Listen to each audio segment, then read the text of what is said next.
Hey, this is Nathan Dawkin from Fantrax HQ, as well as the NastyCast and Fantrax Dynasty Baseball Podcast, and you're listening to Pop Goes Your World. I'm Chris McBrien, and the pop culture from Generation X is everything to me. And I'm Derek Myers, and I'm here to educate Chris on the great pop culture of today's generation. Episode 126, Big Movie Review.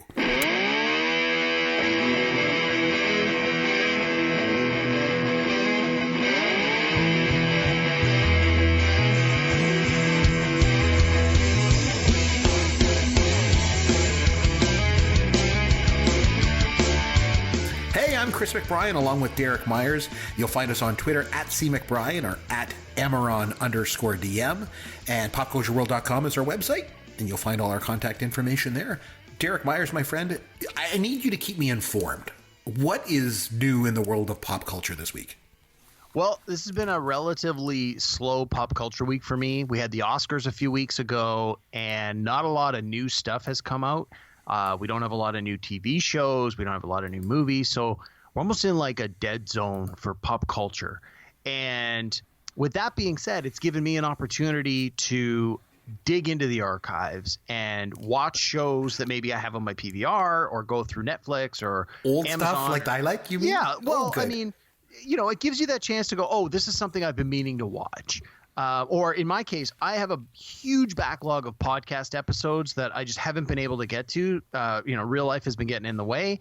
And finally, I've had a chance to get caught up on some of the episodes. So I want to give a shout out to one of the podcasts that I've been listening to. And they've actually contacted us a couple of times. And that's how I found out about them. And they're called Gen X Grown Up. Oh, they're a good show. Yeah, I like their show. It's a very good show. Yeah. If you listen to this show, you should check out Gen X Grown Up. They're really good. It's three guys that are probably closer to your age than my age, Chris, but they're Gen X guys, and they pick topics from their childhood and their past, and sometimes they do like a top 5 list, and sometimes they like do a deep dive into a specific topic. Other times it's just what's new in pop culture and technology and video games that might appeal to a Gen Xer.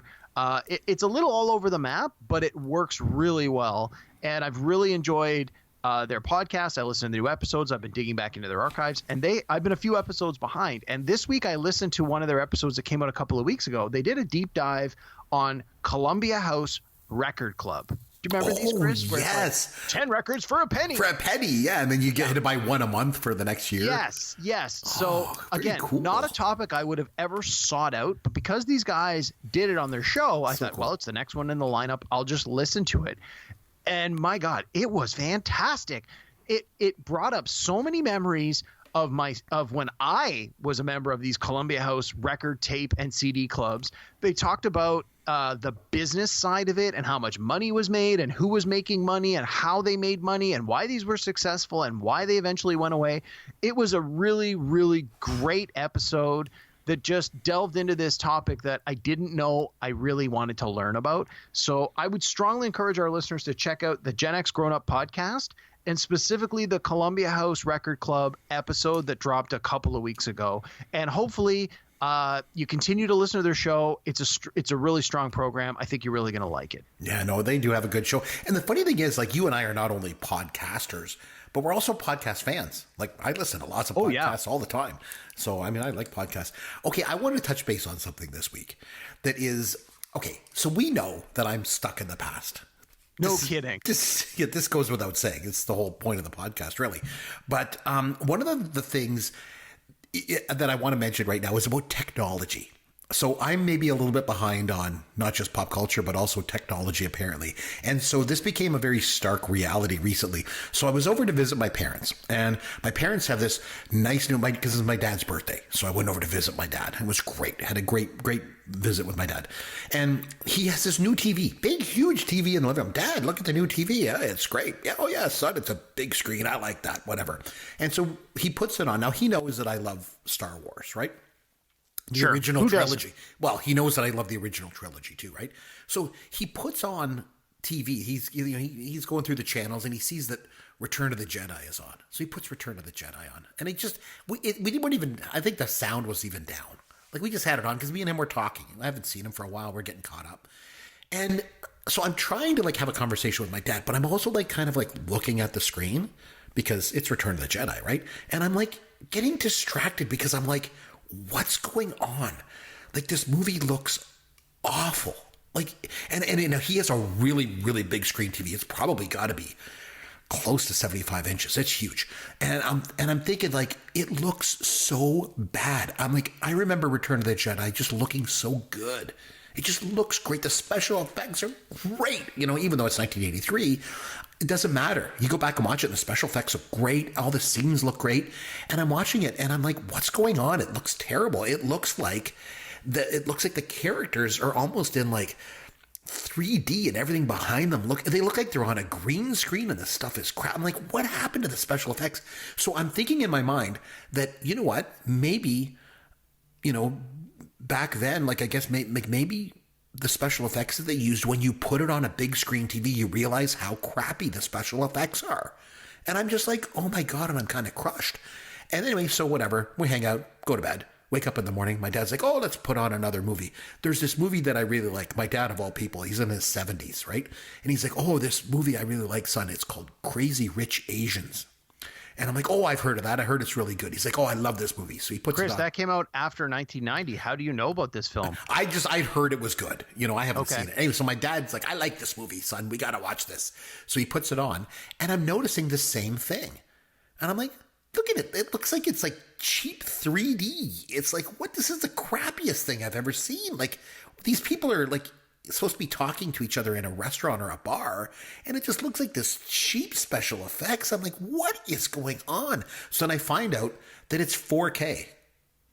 The TV. Yeah. And I'm like, I didn't even know that this existed because I'm so far behind the times in terms of technology. So apparently there's this technology, and apparently my dad's got one of the prototypes because it's so crappy that apparently this 4K technology makes, like, it takes things and it makes them kind of look like they're almost like 3D, but it does it in such a way that it just looks like crap.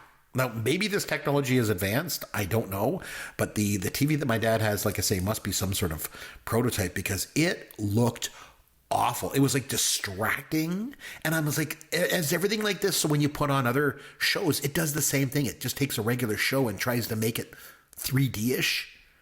And it's just awful. So anyway, I learn a new thing all the time. And not only am I behind on pop culture, but apparently I'm also behind on technology. Didn't even know what 4K was. There you go. Never heard of it before? Yeah, I know that like my cable provider, I have like an HD cable box, okay, but I also have a 4K TV, but my box is not capable of broadcasting 4K because I haven't paid for that hardware upgrade. Mm-hmm. So I'm not getting the full effect, but my father-in-law has it. And when you watch sports, especially NFL football, who, you know, the NFL is by far and away the reason a lot of the technology has advanced because they have so many dollars and cents behind these things. Mm-hmm. It looks like it looks perfect. It looks like you are literally right in the game. You can see blades of grass. You can see sweat on the players' faces. The live sports is absolutely the reason 4K exists. It is so good. But I hear what you're saying. Some of the older stuff, when they try to like convert it to 4K, mm-hmm. doesn't necessarily translate as well. Yeah. But I will tell you, there are definitely options in the TV that you can adjust some of that stuff. And I know that for my father-in-law's TV, we did have to play with the settings a bit so that regular TV didn't look distorted or like you were saying, crappy and stuff. Mm-hmm. So again, I know you don't visit your folks that often, but maybe the next time you're out, take a few minutes and do some Google searches and see what kind of settings in the TV you may be able to adjust. It might help a little bit. So yeah, because my old man's one of those traditional kind of guys that just doesn't read the instructions, you know. So that's probably what's going on. As someone who writes instructions occasionally for work, believe me, nobody reads instructions. It's writing instructions is a thankless job because everyone would rather just say, I'll learn by doing. Exactly. I don't need that. I can find it. Okay. Well, anyway, on that note, let's get started. Calm blue ocean. Calm blue ocean. Calm blue ocean. There's a lot of like wink, wink, nudge, nudge. Smokey and the Bandit shirt review. I loved it. I thought it was great. Yes. Oh, I'm so glad. Boof from Teen Wolf. Hot as a pistol. Wow, I know. That's pretty amazing. I'm a big Dungeons & Dragons nerd. It's a shock that you never got more girls in high school. Calm blue ocean. Calm blue ocean. Calm blue ocean. I don't know. That's a lot to unpack, Chris. Okay, give me a second here. So this week it was over to me. I nominated I think it was a bit of a surprise for you when I mentioned it, because you were like, oh, I haven't thought of that movie in a while. And I hadn't thought of this movie in a long time either. It's probably been 25 years since I've seen it. And even though I always say on the podcast, I watch the same stuff over and over again, and I totally do. But there's a lot of movies that I liked back from Gen X that I just haven't seen, like since I first really watched them, or, at least in 25 years. This was one of them. And I'm talking about 1988's Big, with Tom Hanks, directed by Penny Marshall. So I made us go back and watch this thing. You want to start us off maybe with just some first impressions on it, just overall, and then we'll kind of do more of a deep dive into this movie. What do you think because you had seen Big obviously back, years ago, right? So I first saw Big on home video. I never saw it in the theater. Again, it wasn't something I necessarily felt I missed. I was aware of it, but in the 90s when I worked at the video store, I rented everything. And we got free rentals, so there was a rare movie. It was rare when there was a movie on the shelf that I hadn't seen, that I had even a mild interest in. So that was my first time seeing Big, was in the late 90s on home video, and I enjoyed it. But I hadn't seen it in its entirety. Probably, I think, if I had to guess, I would say probably 1997, 98 ish. I rented it. I watched it start to finish. I went, that was pretty good. And that was about the time when Tom Hanks won his Oscar for Philadelphia, and he won his Oscar for Forrest Gump. So it was like, oh, let's go back and watch Tom Hanks' back catalog kind of thing, which I mentioned we've done that. We used to do that at Blockbuster all the time. You'd pick your favorite actor, and you would just rent everything they've ever done. And that was most likely why I rented Big. And I hadn't really thought about it much since then. Now, it does appear on cable television from time to time. And there were some scenes where you sort of have it, you see that it's in the lineup, you switch it over, and you're like, oh, in the next 5 minutes, they're going to do this thing. I'll just watch this part. And then once that part's done, you're like, okay, I've seen enough. And then you switch it over and you watch something else. And that's sort of how I have absorbed this movie over the last 20 years. I've probably seen certain scenes 6, 7, 8, 9 times as it's appeared on cable, but I have not seen it start to finish since that initial viewing in the 90s. So when you asked me to watch it again, I thought, okay, why not? I'm sure there are parts that I have forgotten, especially around the very beginning, first 15 minutes, last 15 minutes, no idea. The broad strokes I remembered, but the specifics, no memory whatsoever. The unfortunate thing was I didn't have a chance to watch this until today. And when I went to watch it through one of my streaming services, it wasn't available. It was available on demand through my cable provider, but they wanted an unreasonable amount of money. So I ended up finding a version online, and I didn't realize until I was about 2/3 of the way through, it was an extended director's cut. And it had an extra 20 to 25 minutes of footage, because there's a few scenes I'm watching going, I really don't remember this scene. And some of them were like, this really feels new in a section of the movie that I feel I've seen a few times before. And so when I went online and it said the running time is like 1 hour and 48 minutes. And then I switched over how much longer is in this movie. And it said this movie runs 2 hours and 11 minutes. I'm like, okay, I've got 20 minutes of extra footage here. What's up with that? So during our discussion tonight, I may reference scenes that you know nothing that about. I've never heard of. Yeah, that'll be interesting. You got to keep me honest on that one. I will, for sure. There were certainly some scenes I felt, oh, this really feels like it's slowing the movie down. And I thought, well, this must be an extra scene that the director felt the same way about and just deleted. And in many cases, when you go back and watch a director's cut, it's a cash grab by the company. They want to make more money, so they release a director's cut. We call it a nerd tax. If it's your favorite movie, you're going to pay the nerd tax. You're going to buy the new version. Lucas is the absolute best at the nerd tax. I think I've paid for Star Wars 7 or 8 times in my life on various formats, in home video, on DVD, on Blu-ray, on Laserdisc, a special edition, extended edition. Lucas is the master of the nerd tax. And I think in this case, what you find with a lot of movies when they release these director cuts is there's a really good reason a lot of these scenes are deleted. They're not necessary. They don't necessarily add value to the movie. In many cases, they slow down the pacing, which for some movies is a real problem. And I think with the extended footage that I saw in Big tonight, a lot of the extra scenes just really felt like it bloated the movie. So I think Penny Marshall, in her infinite wisdom, assuming it was her, decided we've shot all this extra footage that we don't need, and they had originally cut it out. So So again, I watched the movie tonight, and it was almost like watching it again for the first time because I did see all this extra footage, which I kind of regret watching now. The extra footage. The movie itself, I enjoyed. I enjoyed it the first time years ago. I definitely enjoyed it again tonight. But there were certainly some themes and some scenes that were somewhat problematic or that were clearly of the age. And we talk about this every time with old movies. Sometimes we do, yeah. It is what it is. And if you need to remember, if a movie is shot, what year was this one? 88? 88 it came out, yeah. 88. So it was made in 87, 88. It was released in 88. And so things I don't want to say offense, but things I might take issue with based on today's standards were not necessarily the same standards in 88. So it's not that I'm going to give it a pass, but I need to be mindful that it wasn't an issue then, and so you can't hold the creators of the movie accountable for a 1988 decision by today's standards. Now, so one of the things that we've talked about again and again is the smoking. It just blew me away how many characters were smoking. They were smoking in the office. They were smoking inside.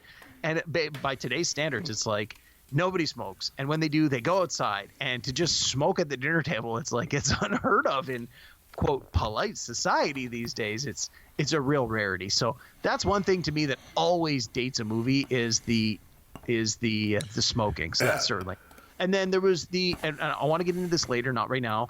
The whole idea of the gender roles, especially the role of women in this movie, was by today's standards atrocious in many cases. There was a lot of problems with the way women were treated in this movie.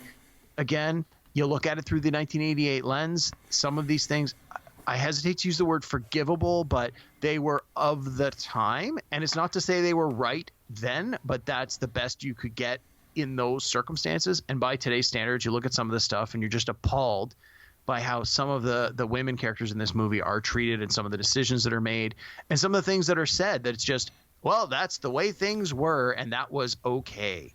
So anyway, those are sort of my initial thoughts. I liked it, but I definitely have some reservations. There are some scenes that I loved. There are some scenes that I had some issue with. And I want to hear more about why you wanted me to watch this. What did you love? What did you hate? We'll talk about some of the specifics as we go through it. And we'll deep dive into the movie too. You know, one of the things that, like, when I nominate these films, I'm especially these ones that I haven't seen in a long time, I'm always worried about these old movies being dated. You know, and so I went into this one thinking the same thing because I hadn't seen it, like I say, in 25 years. So I put it on and I'm like, oh, God, is this going to be dated? And the movie opens up with the young Josh character. He's playing a video game. And it really dates the movie because the video game is like this, like, crappy, you know, graphics. Remember the ice cavern with, like, the evil wizard?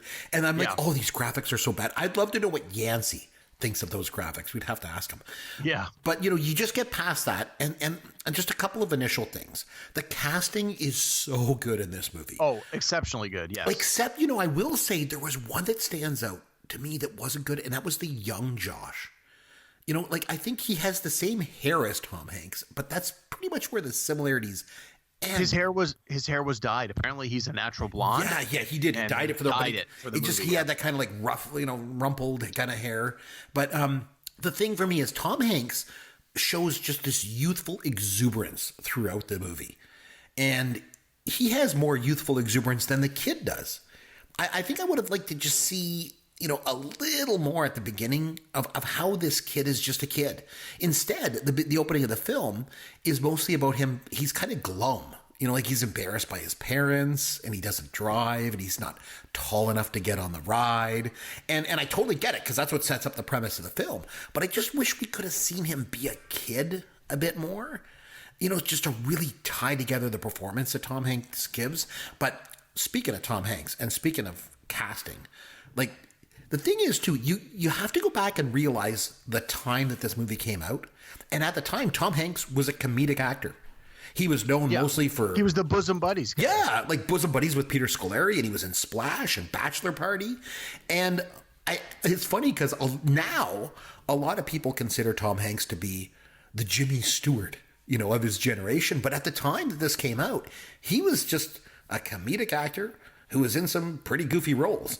And I think a lot of people look back and say that his performance in Philadelphia, which you've already mentioned, and it earned him an Oscar win in '93, right? I think a lot of people look to that movie as the transitional period for him, like from comedic actor to someone that people consider to be like a well-rounded, well-respected actor. But I would argue that this movie marked that transition. And we'll touch base on that more on the pod here. But don't forget, too, like, he was nominated for an Oscar for this movie in '88.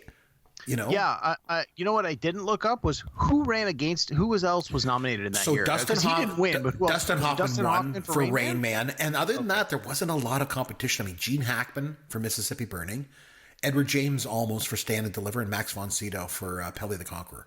So, like, he had a pretty good shot. But, I mean, Dustin Hoffman was taking home that trophy that night. There was no question. Dustin Hoffman's Oscar was a makeup Oscar for all the things he had been overlooked for. And it was a great performance. It was a great performance. Oh, it was good, but... So, but I think it gets kind of lost because we think of Tom Hanks and his relationship with the Oscars as, well, Philadelphia. That's the first, because he went from being a comedic actor to being dramatic, and then he was nominated for an Oscar and won. He was actually nominated for an Oscar for Big, in '88. Yeah. But I don't know. So for me, it's Tom Hanks, and the other one is Penny Marshall, the director. And she didn't really direct a lot. She started out directing a couple episodes of Laverne and Shirley, but as far as feature films go, it was like this one, Jumpin' Jack Flash. She did Awakenings and A League of Their Own. Yeah. But really, that was about it. So not really exactly a stellar list, to be sure. But I would say that the casting and the directing in this film are really, really, really good. So that was some of the things that I just wanted to say just to kind of kick things off. And I'm sure you agree with it. Yeah, absolutely. And that was one of the things that, you hear in today's pop culture world, there's not enough women making movies. And that's absolutely true. And you look back, and Penny Marshall here in the 80s, obviously had the clout that came from her years of being in television and being, Hollywood royalty, if you will, with her family connections and their friends. And she definitely earned these opportunities to make movies. And she did. Like, The Big is a great movie. It's a staple. It's one of these ones. There's the guide 1,000 movies to see before you die, and so I'm always interested whenever we watch a movie. I look up the trivia, and you keep seeing these things. Oh, this is on the list of 1,000 movies you must see, and of course, Big is one of the ones on that list, and rightly so, because it's great. I get it. And just to know that Penny Marshall, as a woman at that time, was able to make this movie and had the ultimate decisions about who to cast and all of these decisions that were characteristically male-driven decisions. And here in this movie, she's got this opportunity, and she just hits a home run. And it's great to know that despite the fact that there were and still are few female filmmakers that are achieving that level of success, here in 1988 she has this massive hit. So it was very refreshing to be reminded of that. Mm-hmm. Now, like I said, it's probably been 25 years since I've seen this movie, but I have to say, so I put it on and I'm watching it. I honestly don't remember there being a dad in the movie. Yeah. For some reason, I thought Mercedes Ruehl's character was like a single mom. And so I watched it the other night, and I got to say, I was shocked because there's a dad, and he doesn't really do much. I mean, he's with them at the carnival. But any later scenes, like after Tom Hanks comes into the picture, the dad is basically like non-existent. Yeah. The dad calls him son. So this is one thing that always bothers me in television and movies, is when there's trying to establish to the audience the relationship between characters, and parents refer to their child as son or daughter. Like, I don't think my dad has ever referred to me as son, ever. He's called me by my name. It's never, son, sit down, we have to have a talk. Mm-hmm. It would be like, Derek, right, you have to see, we need to chat about this. And I found that the 2 or 3 times when the dad character early, especially at the carnival, was referring to Josh, he kept calling him, okay, son, I think you need to do this. And it's like, okay, I get it. You're the dad. And to your point, the only time he speaks to him, he calls him son, and then he doesn't have any more lines or dialogue. And I mean, he's not an important character in the overall story arc of the film. I get that, but it just felt so forced to have the dad call him son. It would have been better. You were mentioning Penny Marshall and some of the decisions that she made and some of the scenes that she cut out. I think it would have been more interesting at the beginning of the movie to cut the dad right out of the picture. Maybe, but you gotta think this was 88, right? Like you didn't have as many single parent family units at that time. I mean, they were definitely there, but I don't think you saw as much representation in pop culture, not nearly to the extent that you did even 5 or 10 years later. But I just think, like, just when I think back to this movie, I always thought that she was a single mom. Like, I just, like, you know, when he goes back into the house in one of the early scenes, like, he confronts her. And then when he goes, whenever he calls the house, he's talking to her. When he goes home, you hear her voice. So it just would have been nice if they cut him out. The intro to the film is really short, and that really struck me too, because they get right to it. It's only about 10 minutes into the movie, and the kid turns into Tom Hanks. You're absolutely right. Yeah. And so I'm watching with the movie with my wife there the other night, and so Tom Hanks comes in, and she's like, "Wow, Tom Hanks was really hot." Oh, I guess so. So Chris, I've always said you look a lot like Tom Hanks. Well, there you go. So I guess I guess it makes a lot of sense. From the neck up. Yeah, maybe. And the ankles down. Exactly. At the extremities only. Yeah. I mentioned earlier we were talking about Tom Hanks and recognizing the time that this movie was set. Another thing about this around this time, there was a bunch of these like body swapping movies that came out. Remember, there was Vice Versa, Like Father, Like Son, and 18 Again. Yep.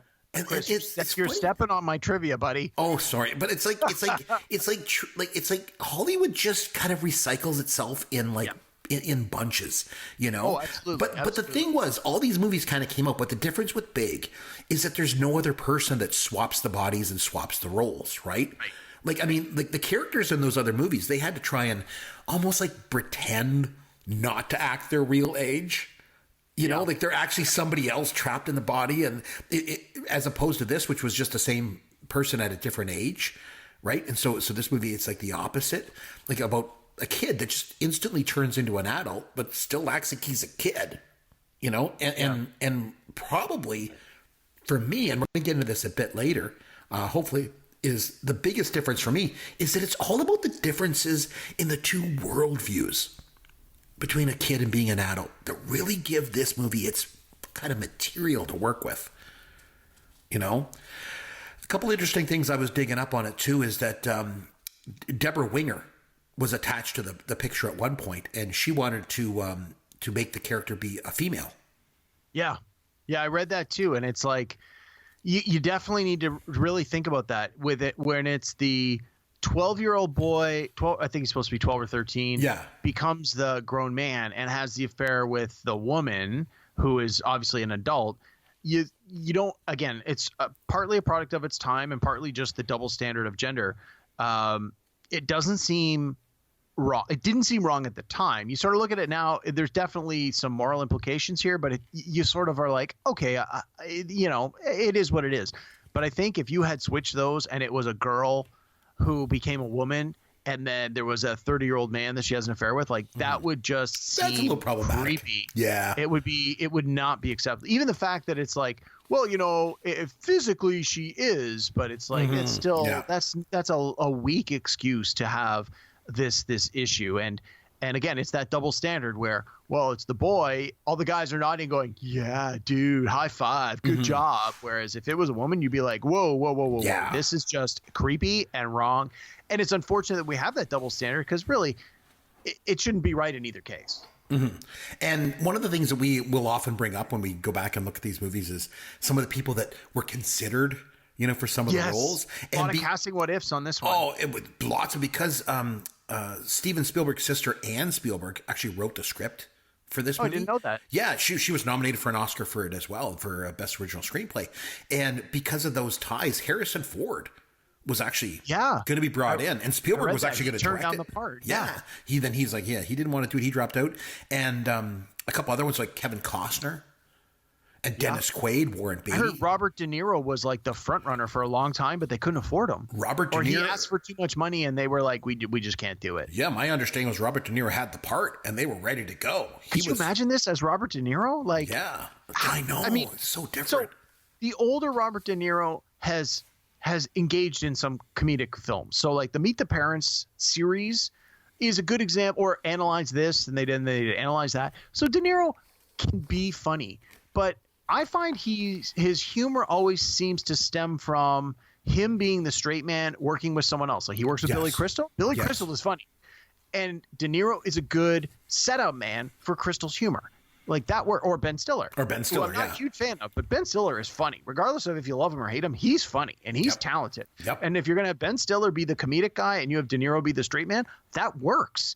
But to have De Niro as the funny guy in Big, I don't think it would have worked the same way. I have a hard time. Now, he's a gifted actor, and you never know. Maybe it would have been a total change in his career arc by taking on Big and being the lovable comedic, oh my God, this is the grown-up Josh.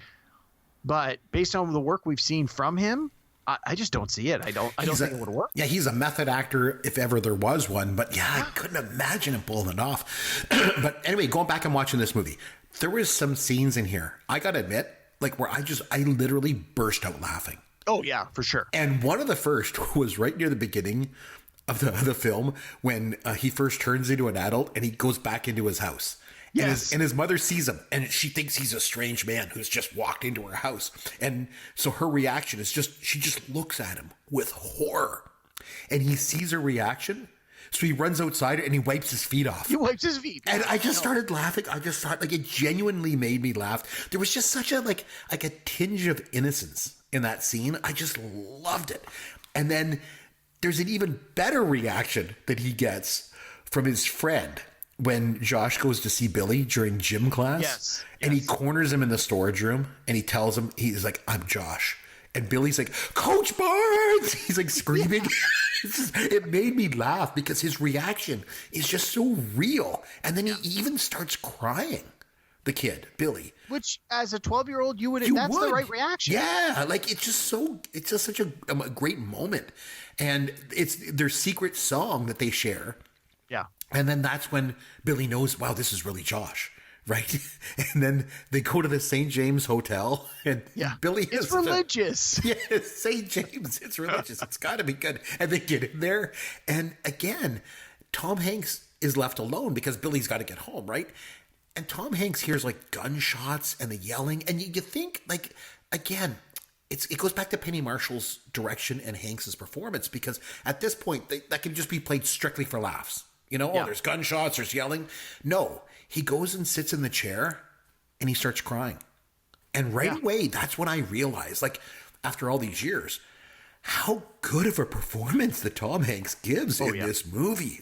My goodness. And then again, another thing that really made me laugh was right after that when he's looking for a job. So he opens up the want ads and he sees that Macmillan toys. And then Billy and Josh are like, toys. And then they give that little handshake. And they do a little handshake, yeah. So I just genuinely laughed at it, Nice. Oh, so many good parts of that. But anyway, so he gets hired there. And then the guy that walks him into the office for the first time, my wife is like, I recognize that guy. Yeah, I know that guy. Did Who's you that guy? recognize him? I'm like, he was Doogie Howser's dad. No, it's the dad. No, he was Beverly Hills 90210. Yes, I knew it was one of those shows. And she's like, oh, yeah, it is. Because I remember him from Trading Places as well. He had a walk-on part in that. Really? I don't remember him from that. So I've been trying to convince my wife to let our 10-year-old son watch this movie. And I remember, I think it was last week. I don't know if it was when we were recording the pod or not. I think we talked about it a little off the air. You were saying, tell me about this. Because I remember you had mentioned that you were like, you know what? A 10-year-old would have a completely different perspective of this movie. And I agree with you. Oh, absolutely. Yeah. Now, granted, it had been a long time since I'd seen it, but I thought it would be appropriate for my son to watch. And then so I said to my wife, let's watch it together and decide, right? And then Tom Hanks starts working at the company, and John Lovett's character says, he says, see that girl down there? She'll wrap her legs around you so tight you'll be begging for mercy.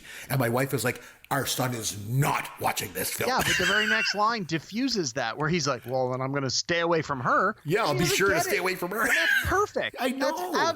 So this is one of the things that I really, really enjoyed about this movie was just the way the Hanks character, even though he's got an adult body, is clearly still a child.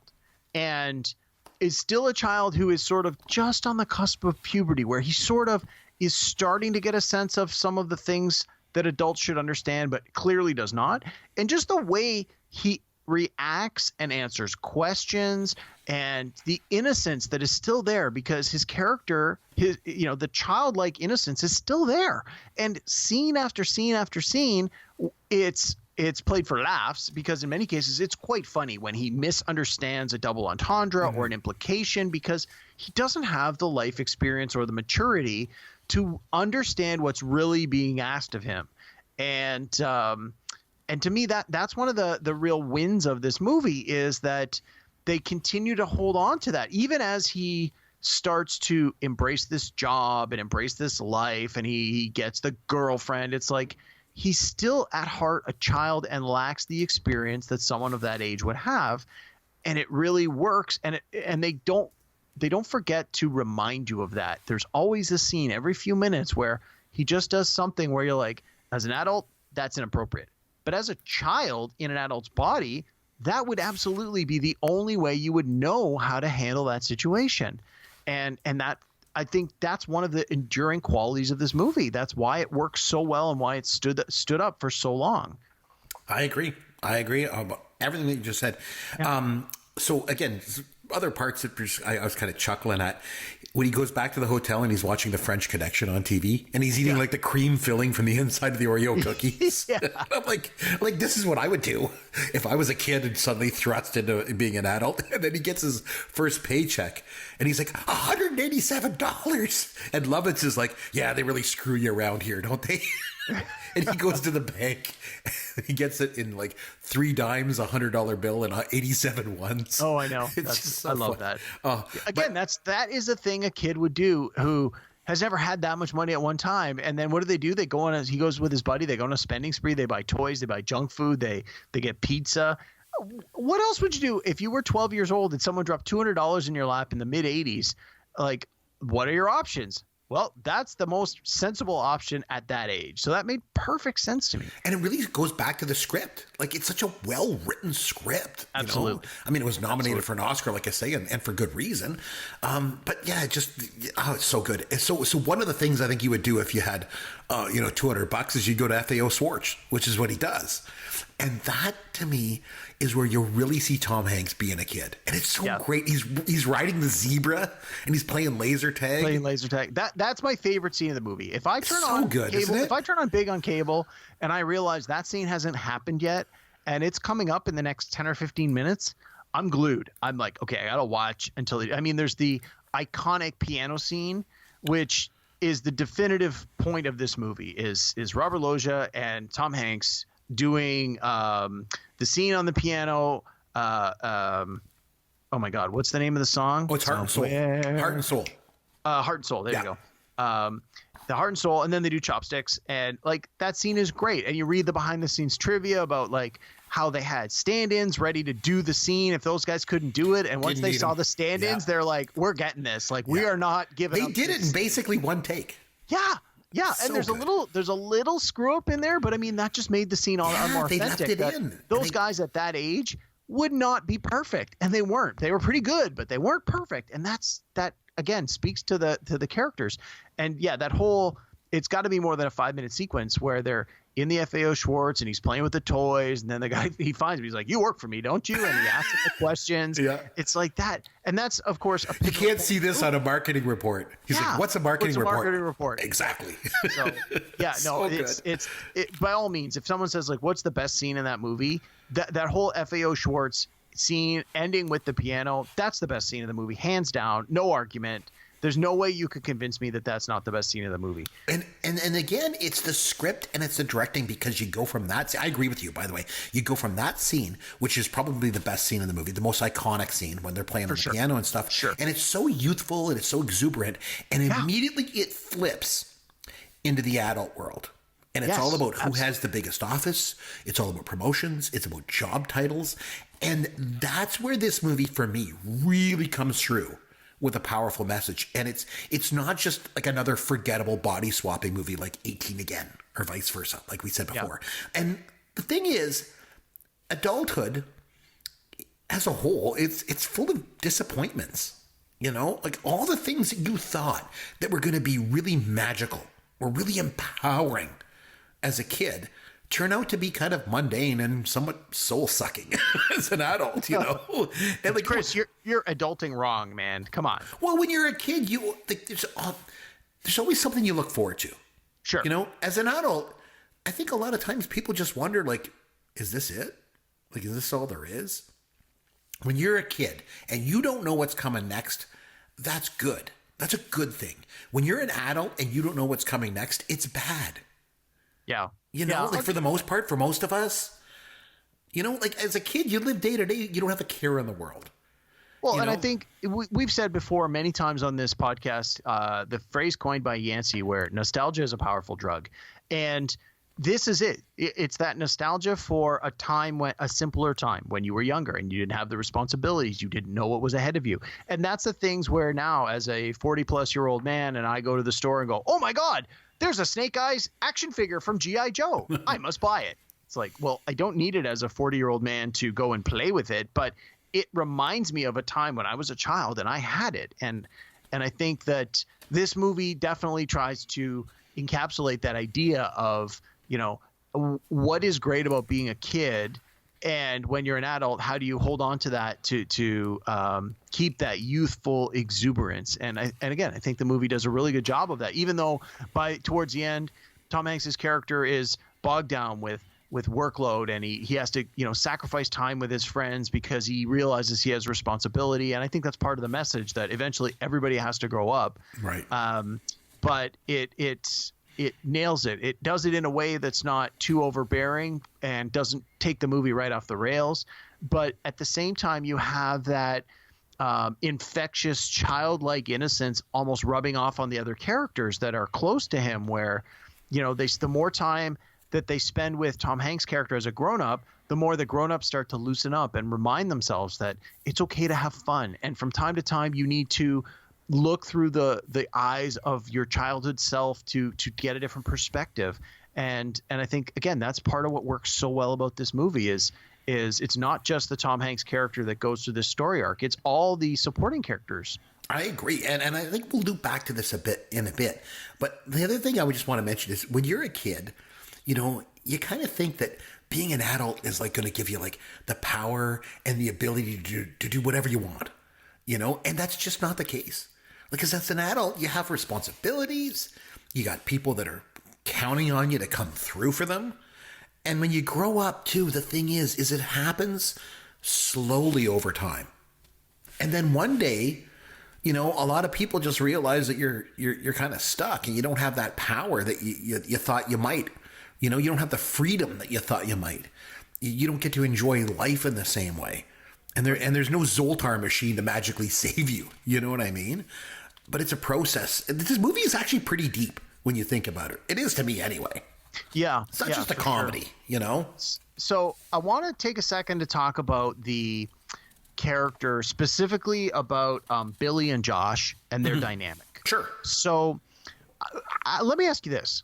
If it had been Billy who made the wish to get big and Josh who was still the kid, based on what we saw of these characters in this movie, do you think the movie would have worked? No, it wouldn't, because the whole point is that Billy's character is much more savvy.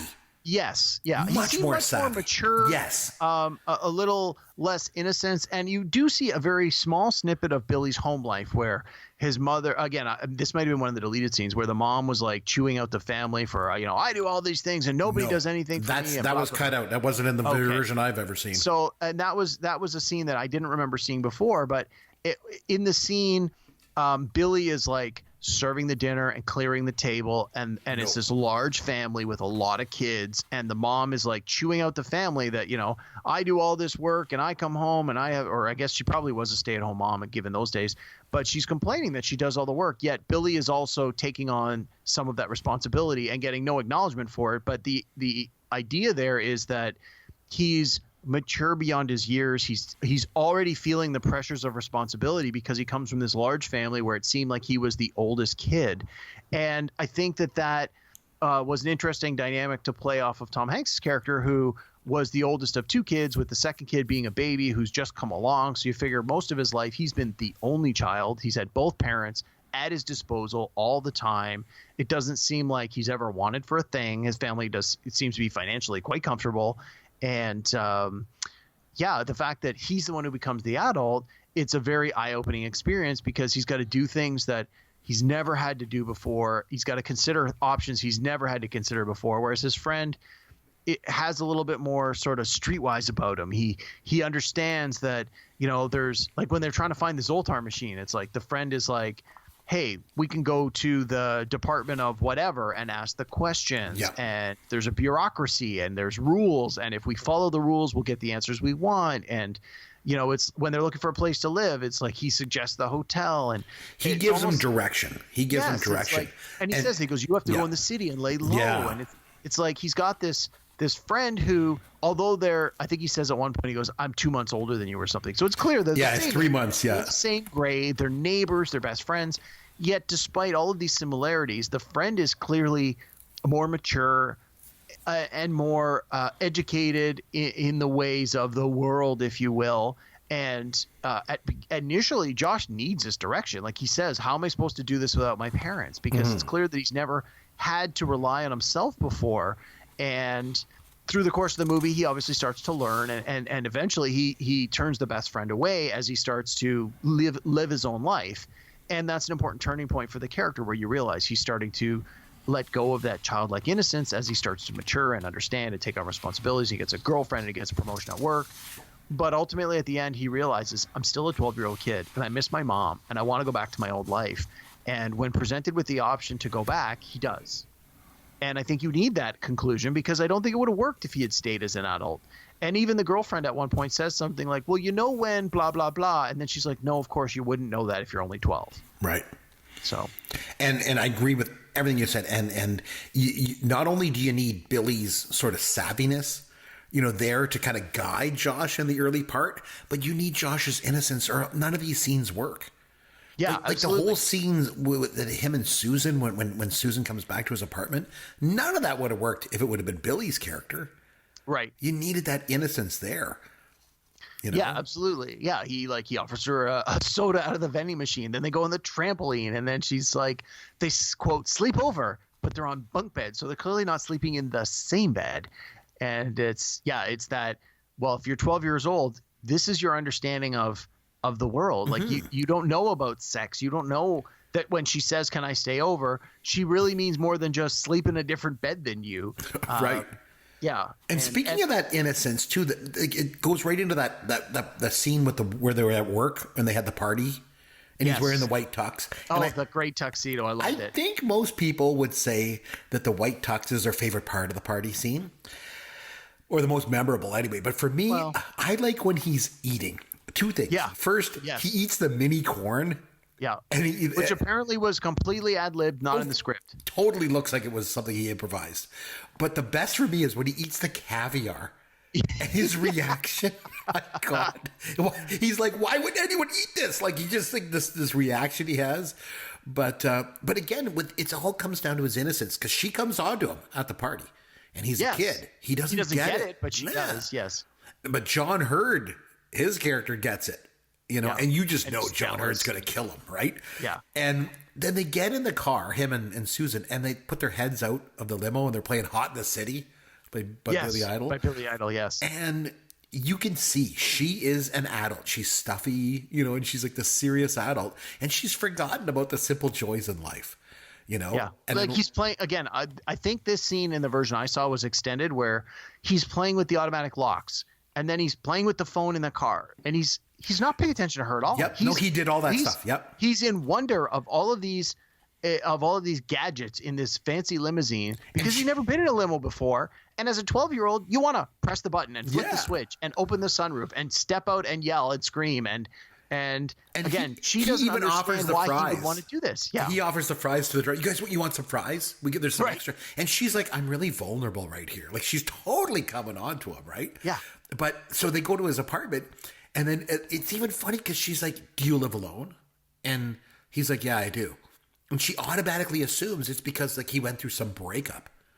Yeah. And I love her reaction. Says, like, recently, doesn't he say something like, I've lived alone recently or something? Yeah, he implies that, to your point. an adult who isn't unfamiliar with the context of the story of the movie would take that as I've just recently got out of a relationship. Right. But we as the audience know this means up until recently he lived at home with his mom and dad because he's a kid. And I love her reaction. She walks in, sees this apartment with all these toys in it, and she's like, "You live here?" Live here? And he's like, "Pretty great, isn't it? Or pretty fancy?" Or he has some retort that is totally innocent. I know. But totally inappropriate for the kind of question she's asking. And talk about innocent. She says, so am I going to stay here? And he's like, "You mean sleep over?" And she's like, "Sure." He's okay, sure. But I get to be on top. Yeah. And he's referring to the bunk beds. Like, it's so funny. Like, and all she wants is a drink. And then, she keeps saying, like, let's get some wine or let's get a drink. And again, it's lost on him because he doesn't understand that would be appropriate for that social setting with two adults in that situation. And he's like, "You want to try the trampoline?" And she's like, "You got some wine?" He's like, "Just try it." And then she's like, she bounces once. She's like, "Okay, where's that drink?" like it's so funny.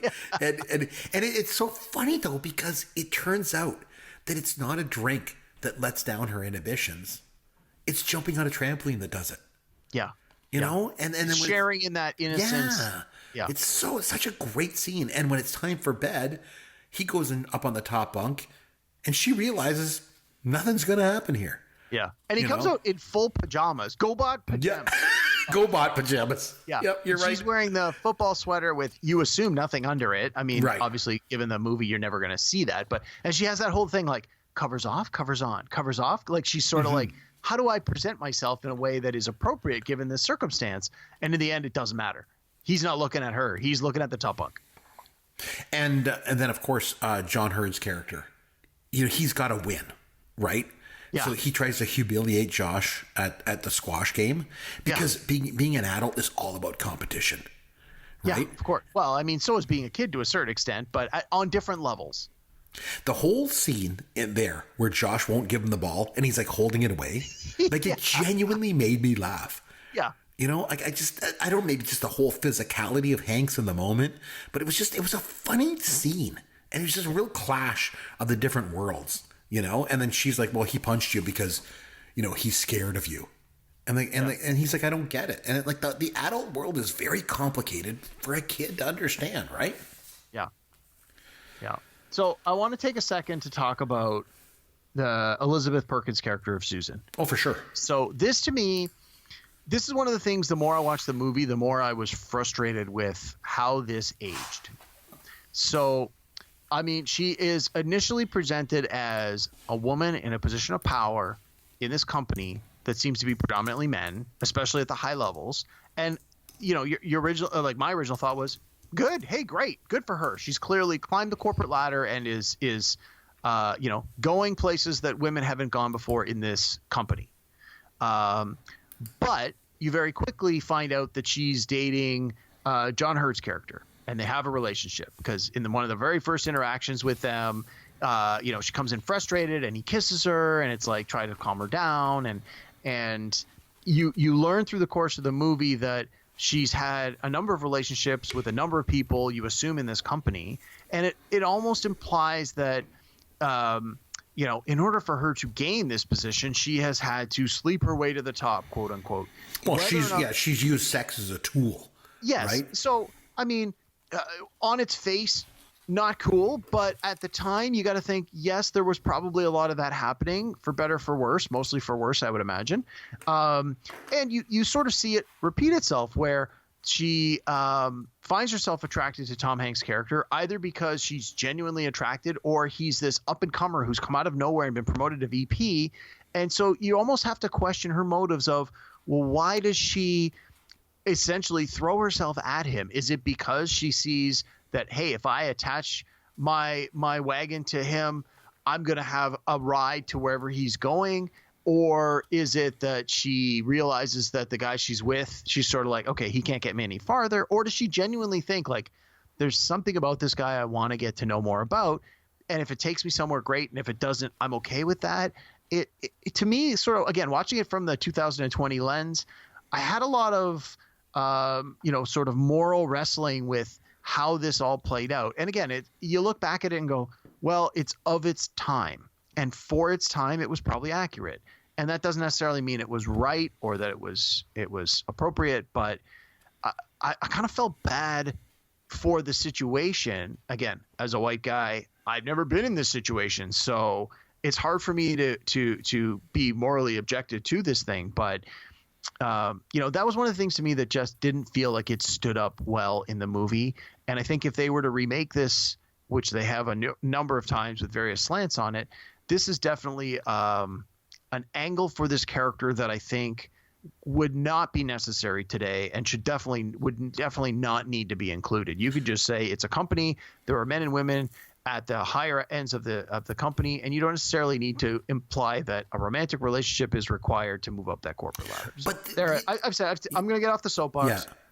I just felt that had to be said. No, and those are good points. I think that his relationship with her is really integral to the movie because I agree. Because the thing is, he sees her like she's nice. He doesn't see her as any less than an equal. If anything, he looks up to her because clearly when they eventually start to work together, he has to rely on her expertise and her experience to do the job that's been asked of him. So from that point of view, I think he treats her appropriately, even by today's standards. And to a lesser extent, the boss, played by Robert Loggia, he doesn't seem to really give her any advantage or disadvantage for being a woman. But the other male characters certainly, make comments and do very specific things that lead you to believe that it's like these guys don't see her as an equal, even though she has the same title as them. You're right. The adults in this film see her differently than Josh does. Josh, like I said, sees her like he even says, he goes, "I think you're nice." Nobody else sees her that way. I mean, even herself, she sees herself differently. Well, she cares about power, status, and ambition, right? All things that mean nothing to a kid. And the kid just sees her for who she is. She's a nice person with probably a kid just trapped inside of her somewhere. Well, yeah, and I think, like you said, the relationship is important to the movie because as Josh starts to understand the world of the adult and the responsibilities that come with that, at the same time, she's starting to let go of that inhibition and embrace more of the childlike nature that she's probably suppressed in order to be a successful corporate person. So from that point of view, the parallels, the reciprocating parallels where, you have the maturity growth of one and the expansion of the immaturity in the other, both for positive effect, I think is necessary to have that parallel. There's a great exchange between John Hurd's character and her right near the end of the movie when he says, "What's so special about Baskin?" And she says, "He's a grown-up." Yeah. Just kind of puts things in perspective, So just to kind of get down, to the end of it, like the end of the film, the inevitable ends up happening. Obviously, the letter comes in, with the location of the Zoltar machine, and he goes back and he watches kids in his old neighborhood. And he sees the kids playing, I think, in a pile of leaves, and they're getting called in for dinner. And the thing is, just going back to what I said at the beginning of the podcast, growing up is not something that just happens suddenly. It's slow and usually pretty painful process, but it's a process nonetheless. And he seems to realize at this moment that the only way to really grow up, really grow into a mature and responsible adult, is that you have to experience everything along the way as a kid, and then as a teenager, and finally as an adult. And you just can't go from playing tag one day right to having a job and dealing with things like sexuality. So he realizes he has to go back. And he made me realize, again, just how good of a performance that Tom Hanks gives. And again, Penny Marshall's direction, because this all takes place in a span of about 10 seconds of screen time. And it just involves Tom Hanks reflecting while he's watching kids play. And the whole thing is just reinforced for me when Susan, Elizabeth Perkins' character, comes in and she finds him and she invites him to come back. And he's like, "No, you got to come with me." And she's like, "I can't." I think her line was "I've already done it once and that's enough." Yeah. It's not to say she regrets it. She doesn't. And none of us do. It's just that you have to experience everything in order to grow up.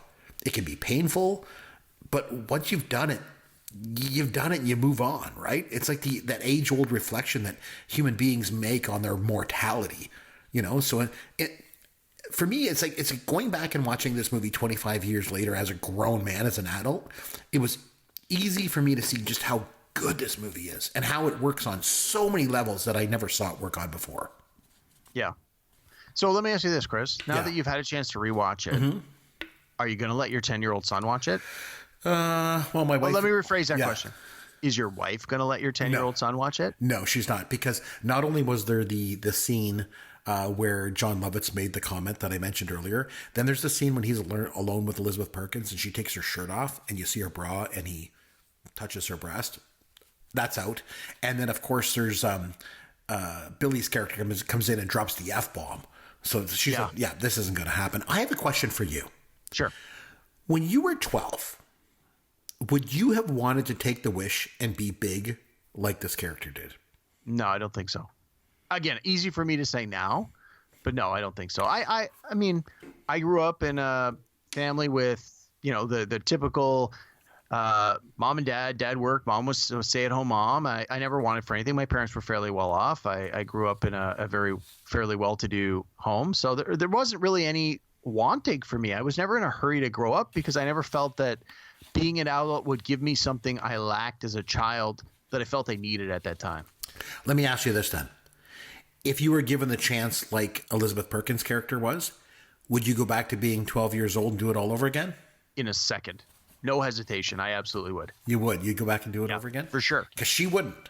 I think a lot of people would. I think, so this sort of opens up the whole what if kind of scenarios. Yeah. It's, would I have the knowledge and experience and life skills and retention of everything that I've done, and just my body would revert to a 12-year-old and I'd have to go through it all again? Because if so, absolutely. Now, if I would go back into my own 12-year-old self and not realize what I know, and it would just be like you have a chance to do it over, then probably not, because I wouldn't do anything differently because I wouldn't have any reason to do anything differently. And I think that's the difference. I guess if I could go back to being 12 again and watching like Happy Days and Alice and WKRP in Cincinnati, I'd do it in a second. I'd do it every day of my life.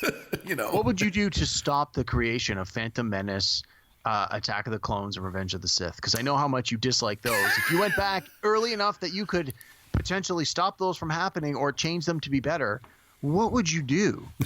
I would do everything in my power to make those never be made.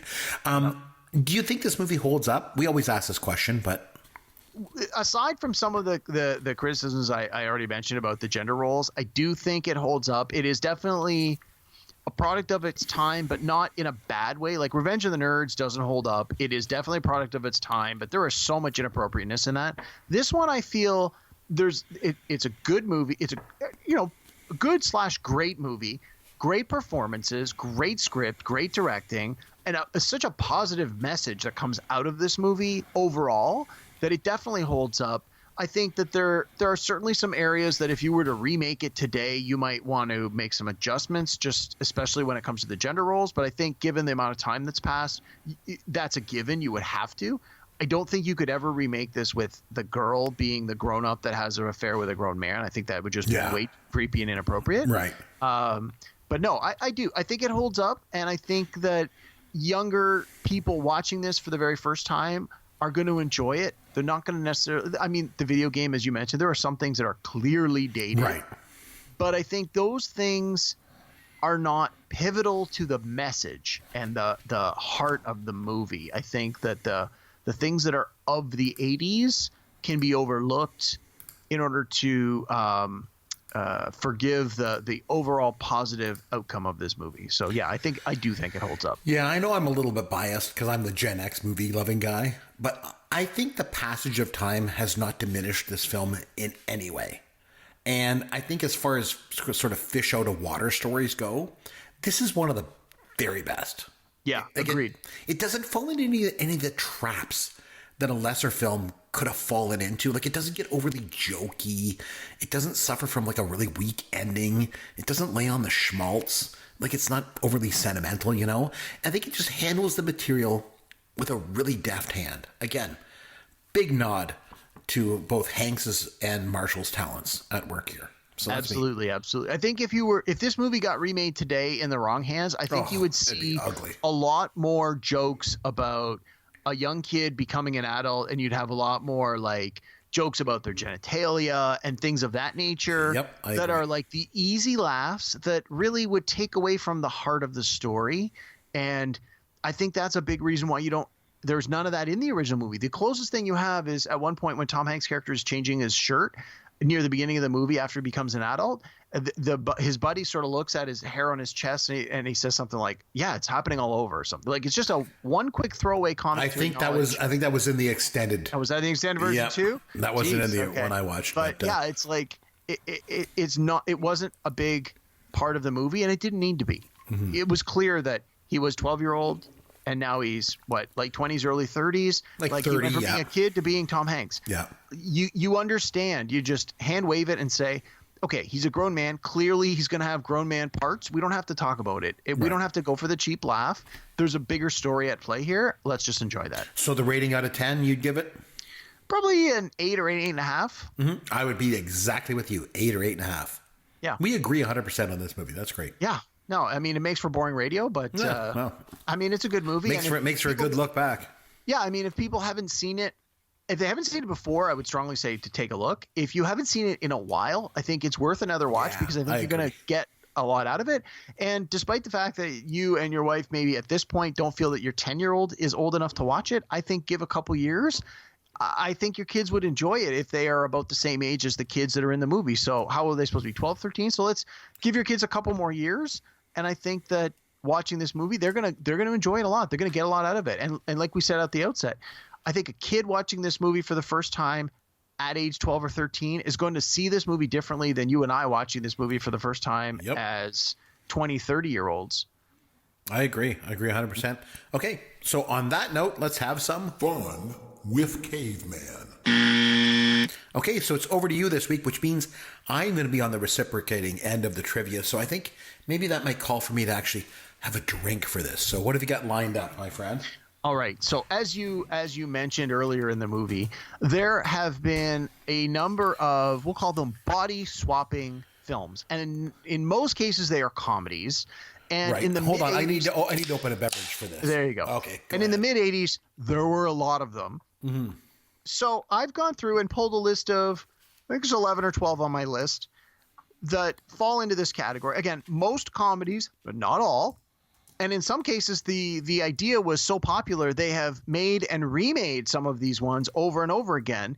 And so I'm going to ask you some questions. I'm going to ask you to identify the body swap. I'll call them body swapping. In some cases, it's going to be like this one, where it's a kid becomes a grown-up, or a grown-up becomes a kid, or the man becomes the girl, and the girl becomes the man, or whatever it might be.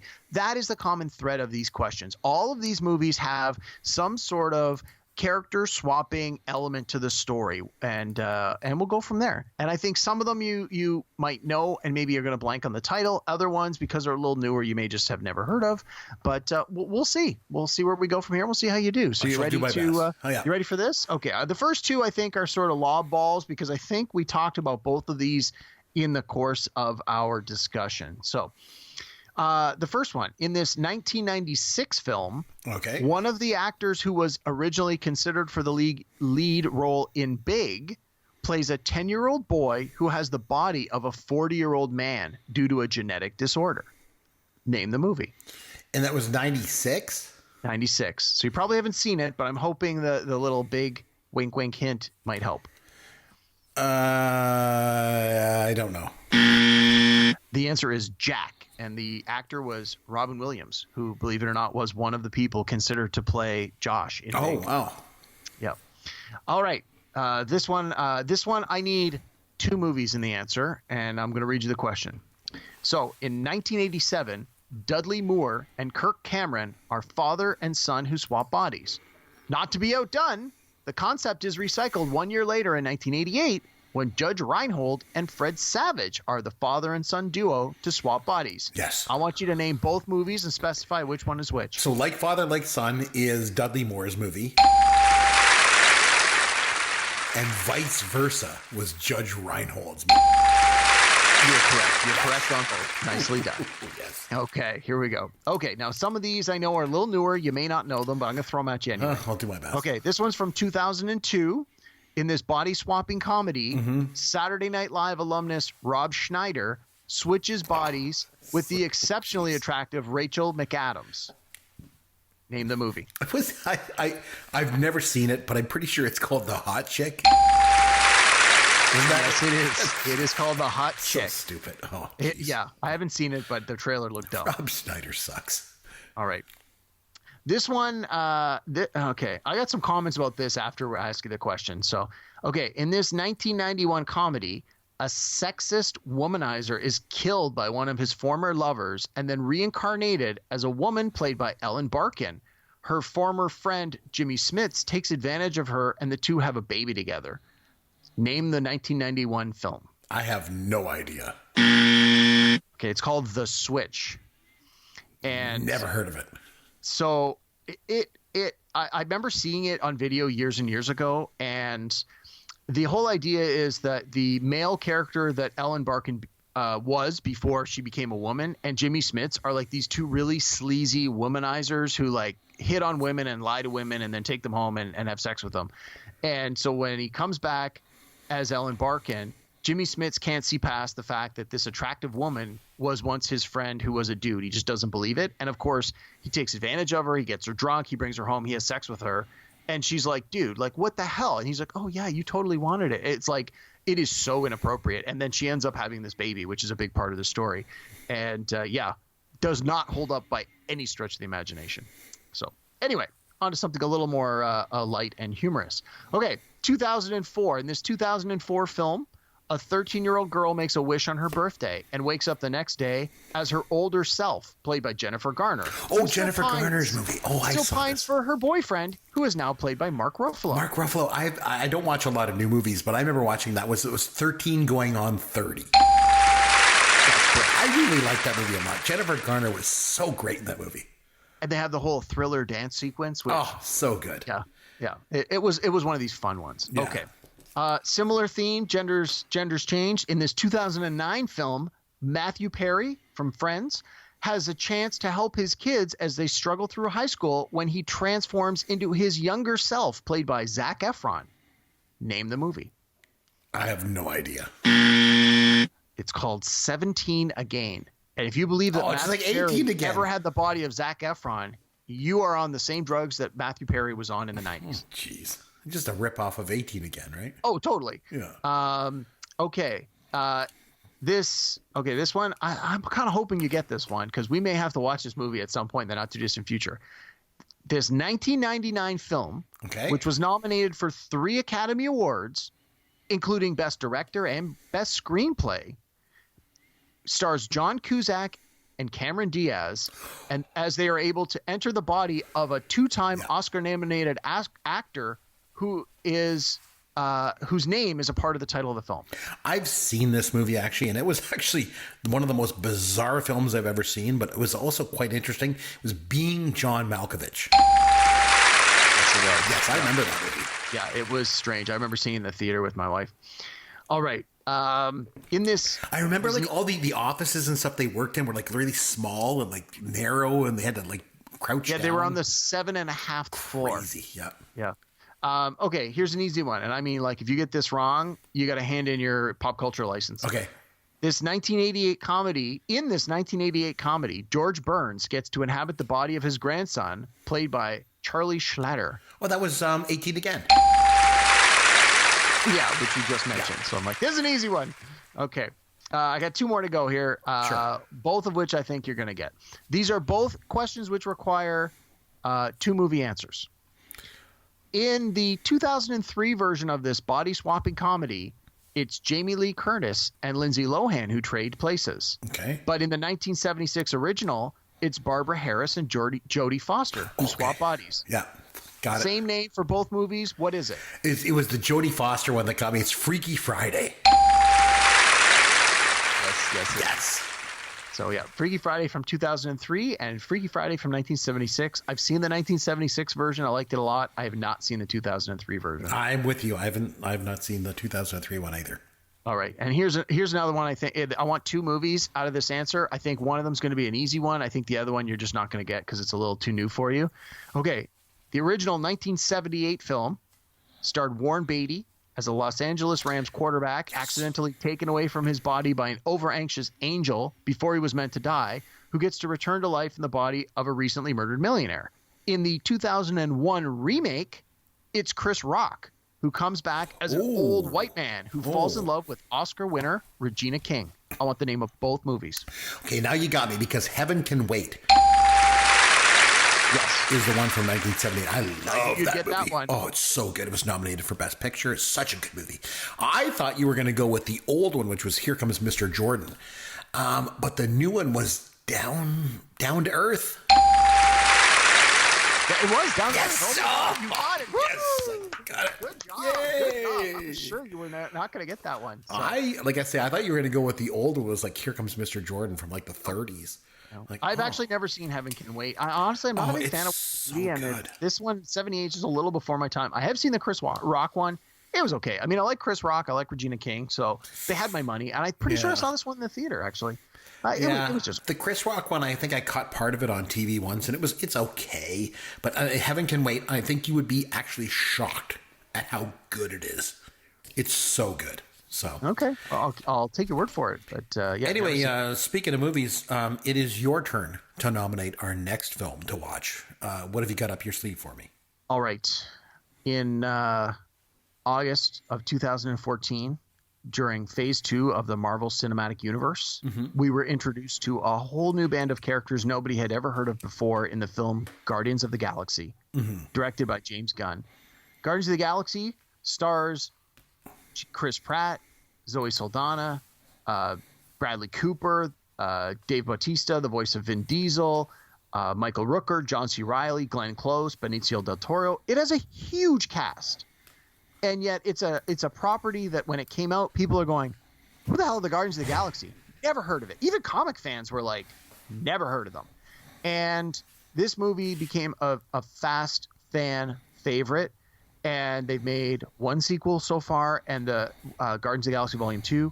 The third part, Guardians of the Galaxy Volume 3, is, I believe, in production right now. And of all the Marvel movies, this one is definitely in my, I would say, top 5, maybe even top 3. I really, really like this one. I know you have already seen Iron Man. We made you watch that one a little while back. Yes, that was the very it was beginning good. of the Marvel Cinematic Universe. And that was before they had any aspirations for where could this franchise as a movie crossover franchise go. So it was a pretty good standalone movie. Guardians of the Galaxy, there was a lot of questions when it came out about how is this going to interact with the other movies, because it really doesn't. And it wasn't until some of the other movies came out that you sort of went, oh, okay, that ties back into the other one. So Guardians is a really good standalone movie. It does a really good job of taking characters very few people were familiar with and turning them into main staple superheroes. But the movie is very tongue-in-cheek in that it realizes and totally understands that the audience has no idea who any of these characters are. So they really have a lot of fun with how they introduce and develop these characters.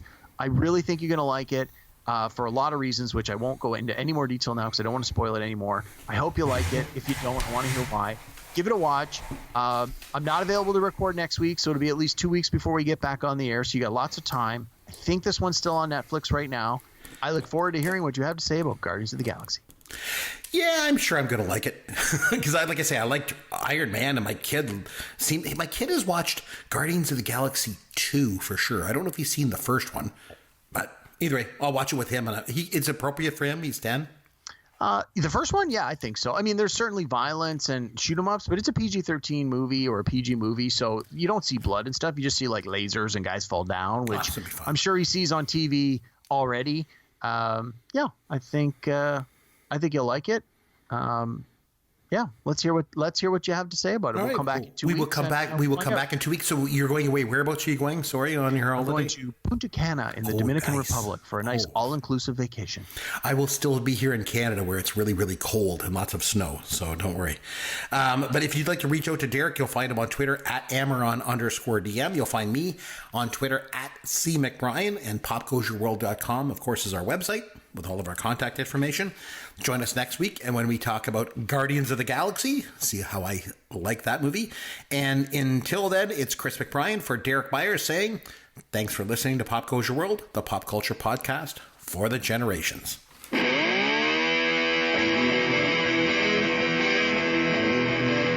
Thanks for listening to Pop Goes Your World.